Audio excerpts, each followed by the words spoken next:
Mysuru sugar ಕಂಪನಿಯ ಸರ್ವ ಸದಸ್ಯರ ಸಾಮಾನ್ಯ ಸಭೆಯನ್ನು ಫೆಬ್ರವರಿ 18ರಂದು ಮೈಶುಗರ್ ಕಾರ್ಖಾನೆಯ ಆವರಣದಲ್ಲಿ ಆಯೋಜಿಸಲಾಗಿದೆ ಎಂದು ಮೈಶುಗರ್ ಅಧ್ಯಕ್ಷ ಸಿಡಿ ಗಂಗಾಧರ್ ತಿಳಿಸಿದರು.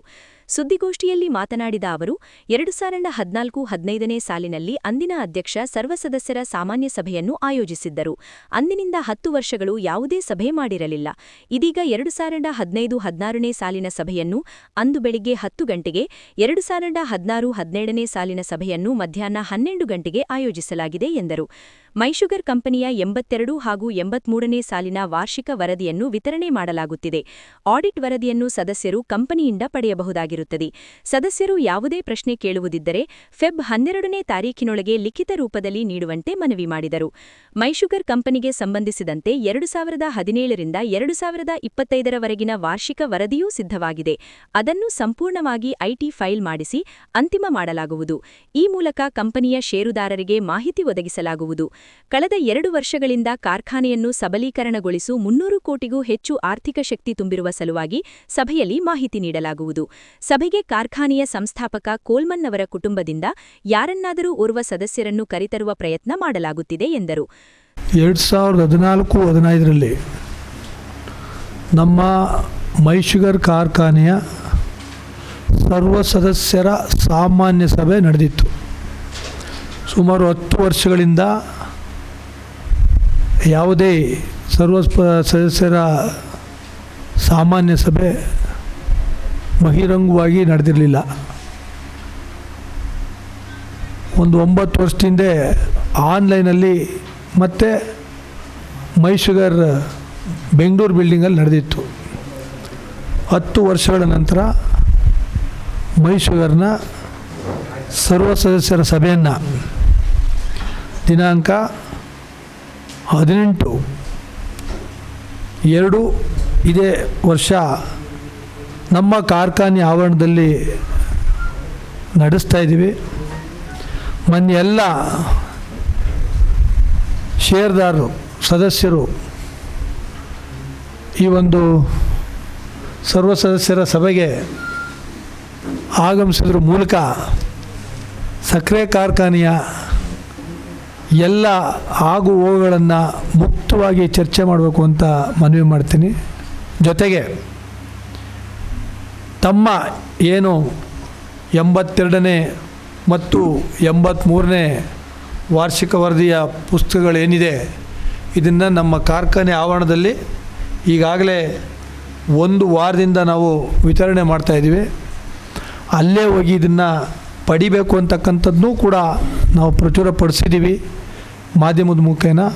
ಈಗ ತಮ್ಮ ಮೂಲಕನೂ ಕೂಡ ಇದನ್ನು ಹೇಳ್ತಾ ಇದ್ದೀವಿ. ದಯಮಾಡಿ ಎಲ್ಲರೂ ಕೂಡ ಈ ಒಂದು ವಾರ್ಷಿಕ ವರದಿ 2015-16, 2016-17ರ ವಾರ್ಷಿಕ ವರದಿಯನ್ನು ನಾವು ಅವತ್ತು 18ನೇ ತಾರೀಕು ಮಂಡಿಸ್ತಾ ಇದ್ದೀವಿ. ಅದನ್ನೆಲ್ಲ ಮಾಹಿತಿಯನ್ನು ಪಡಿಬೇಕು. ಜೊತೆಗೆ ಏನಾದರೂ ಪ್ರಶ್ನೆ ಕೇಳೋದಿದ್ದರೆ ತಾವುಗಳು 12ನೇ ತಾರೀಕು ಒಳಗಡೆ, 1 ವಾರದ ಮುಂಚೆ ಕೇಳಬೇಕಾಗ್ತದೆ. 12ನೇ ತಾರೀಕು ಒಳಗಡೆ ಲಿಖಿತವಾಗಿ ಯಾವುದಾದ್ರು ಪ್ರಶ್ನೆ ಕೇಳಿದ್ರೆ ಖಂಡಿತವಾಗಿಯೂ ಕೂಡ ನಾವು ಅದಕ್ಕೆ ಉತ್ತರ ಕೊಡ್ತೀವಿ ಅಂತಕ್ಕದ್ದನ್ನು ಹೇಳ್ತಾ, ಇದ್ರ ಜೊತೆಯಲ್ಲಿ 2015-16, 16-17, 15-16 ವಾರ್ಷಿಕ ವರದಿಯನ್ನು ಮಂಡಿಸ್ತಾ ಇದ್ದೀವಿ. ಇದನ್ನು ಅನುಮೋದನೆ ತಗೊಳ್ಳೋದ್ರ ಜೊತೆಗೆ 17-18, 18-19, 19-20, 20-21, 21-22, 22-23, 23-24, 24-25 ಆಡಿಟು ಕೂಡ ರೆಡಿಯಾಗಿದೆ.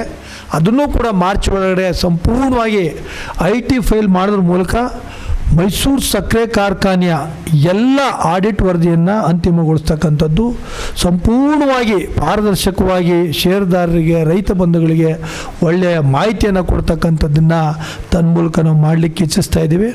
ಭಾಳ ಮುಖ್ಯವಾಗಿ 2024, 25 ಮತ್ತು 25-26ನೇ ಸಾಲಿನಲ್ಲಿ ಸಕ್ಕರೆ ಕಾರ್ಖಾನೆಯನ್ನು ನಾವು ಒಂದು ಸಬಲೀಕರಣಗೊಳಿಸಲಿಕ್ಕೆ ನಮ್ಮ ಸರ್ಕಾರದಿಂದ ವತಿಯಿಂದ ನಮ್ಮ ಮುಖ್ಯಮಂತ್ರಿಗಳು, ನಮ್ಮ ಉಪಮುಖ್ಯಮಂತ್ರಿಗಳು, ನಮ್ಮ ಉಸ್ತುವಾರಿ ಸಚಿವರು ಮತ್ತು ನಮ್ಮೆಲ್ಲ ಶಾಸಕರ ಸಹಕಾರದಿಂದ ಏನೆಲ್ಲ ಅಭಿವೃದ್ಧಿ ಕಾರ್ಯಕ್ರಮಗಳನ್ನು ಮಾಡಿದ್ದೀವಿ 2 ವರ್ಷದಲ್ಲಿ, ಸುಮಾರು 300 ಕೋಟಿಗೂ ಹೆಚ್ಚು ಆರ್ಥಿಕ ಶಕ್ತಿಯನ್ನು ಯಾವ್ಯಾವ ರೀತಿ ತುಂಬಿದ್ದೀವಿ ಎಲ್ಲ ವಿವರಣೆಯನ್ನು ನಾವು ನಮ್ಮ ಸರ್ವ ಸದಸ್ಯರ ಸಾಮಾನ್ಯ ಸಭೆಯಲ್ಲಿ ನೀಡ್ತೀವಿ.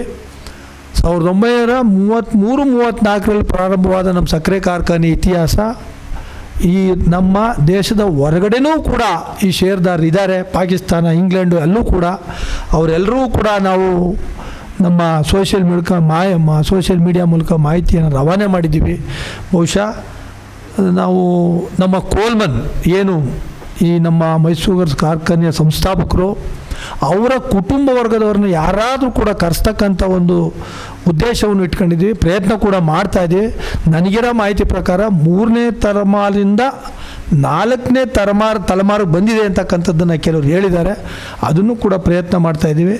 ತಾವು ಕೂಡ ಈ ಒಂದು ಸರ್ವ ಸದಸ್ಯರ ಸಾಮಾನ್ಯ ಸಭೆಗೆ ಆಗಮಿಸಿ ನಮ್ಮ ಕಾರ್ಖಾನೆ ಆಗು ಹೋಗುಗಳನ್ನು ಮತ್ತು ಭವಿಷ್ಯ ದೃಷ್ಟಿಯಲ್ಲಿ ನಾವೇನು ಇದನ್ನು ಒಂದು ನೀಲನಕ್ಷೆನ ತಯಾರು ಮಾಡಿ ಅತ್ಯುತ್ತಮವಾದ ಸಂಸ್ಥೆಯಾಗಿ ನಾವು ಕಟ್ಟಲಿಕ್ಕೆ ಪ್ರಯತ್ನ ಮಾಡಿದ್ದೀವಿ, ಆ ಎಲ್ಲ ಮಾಹಿತಿಯನ್ನು ತಮಗೆ ಕೊಡ್ತೀವಿ ಅಂತಕ್ಕಂಥದ್ದನ್ನು ಹೇಳ್ತಾ ತಾವೆಲ್ಲರೂ ಕೂಡ ಆಗಮಿಸಬೇಕು ಅಂತ ತಮ್ಮಲ್ಲೇ ಸಕ್ಕರೆ ಕಾರ್ಖಾನೆ ಅಧ್ಯಕ್ಷನಾಗಿ ನಾನು ವಿನಮ್ರವಾಗಿ ವಿನಂತಿ ಮಾಡ್ತೀನಿ. ನಮ್ಮೆಲ್ಲ ಡೈರೆಕ್ಟರ್ಸ್ಗಳು ಏನಿದ್ದಾರೆ, ನಮ್ಮ C&I ಸೆಕ್ರೆಟರಿ ಆಗ್ಬೋದು, ಶುಗರ್ ಕಮಿಷನರ್ ಆಗ್ಬೋದು, ಮತ್ತು ಕೃಷಿ ಆಯುಕ್ತರಾಗ್ಬೋದು, ಜೊತೆಗೆ ನಮ್ಮ ಫೈನಾನ್ಸ್ ಡಿಪಾರ್ಟ್ಮೆಂಟಿಂದ ಒಬ್ಬರು, ಅವರೆಲ್ಲರೂ ಕೂಡ ಈ ಒಂದು ಸರ್ವ ಸದಸ್ಯರಿಗೆ ಬನ್ನಿ ಅಂತ ಕೇಳ್ತಾ ಇದ್ದೀವಿ.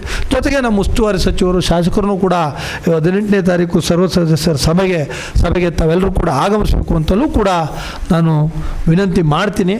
ಈ ಯಶಸ್ವಿ ಸಭೆಗೆ 10 ವರ್ಷಗಳಿಂದ ನಡೀತಾ ಇರತಕ್ಕಂಥ ಸಭೆಯನ್ನು ನಡೆಸ್ತಾ ಇರತಕ್ಕಂಥದಕ್ಕೆ ತಮ್ಮೆಲ್ಲರ ಒಂದು ಹಾರೈಕೆ ಇರಲಿ ಅನ್ನುವಂಥದ್ದನ್ನು. ಸುದ್ದಿಗೋಷ್ಠಿಯಲ್ಲಿ ಕೌಡ್ಲೆ ಚೆನ್ನಪ್ಪ, ಸ್ವಾಮಿಗೌಡ, ಸುಂಡಹಳ್ಳಿ ಮಂಜುನಾಥ ಇತರರಿದ್ದರು.